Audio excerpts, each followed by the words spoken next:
ஹீரோயினை பொண்ணு பார்க்க வந்த மாப்பிள்ளை ஹீரோயினோட தங்கச்சியை பிடிச்சிருக்குன்னு சொன்னதுமே அவங்க வீட்டில் எல்லாரும் யோசிக்கிறாங்க. உடனே கல்யாண புரோக்கர் இது நல்ல வரன்னு இதை விட்டுறாதீங்க அப்படின்னு சொன்னதுமே ஹீரோயினும் ஓகே இந்த கல்யாணத்தை தங்கச்சிக்கே பண்ணிடலான்னு சொல்லி அவங்க தங்கச்சிக்கு கல்யாணம் பண்ணி விட்டுறாங்க. மறுபடியும் அந்த கல்யாண புரோக்கர் இன்னொரு மாப்பிள்ளையை சொல்றாரு. அந்த மாப்பிள்ளையும் வந்ததுமே அவங்க ரெண்டாவது தங்கச்சியை பார்த்துட்டு அதை பிடிச்சிருக்குன்னு சொல்லி அவங்கள கல்யாணம் பண்ணிட்டு போயிடுறாங்க. வரன் எல்லாமே இப்படி தட்டி போகுதே அப்படின்னு சொல்லிட்டு ஹீரோயினோட அம்மா அவங்க பையன்கிட்ட சொல்லி புலம்பிட்டு இருக்காங்க.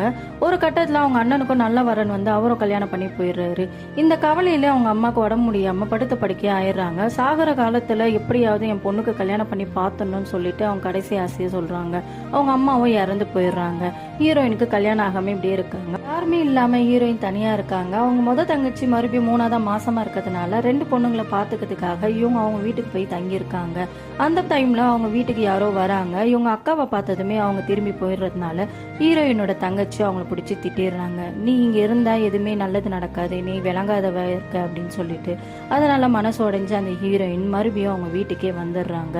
வந்ததுமே அவங்க ரெண்டாவது தங்கச்சி அவங்க அக்கா கிட்ட வந்து எதுக்காக நீங்க தனியா இருக்க, அம்மாவும் இறந்துட்டாங்க, நீ என்ன பண்ணுன்னு கேக்குறாங்க.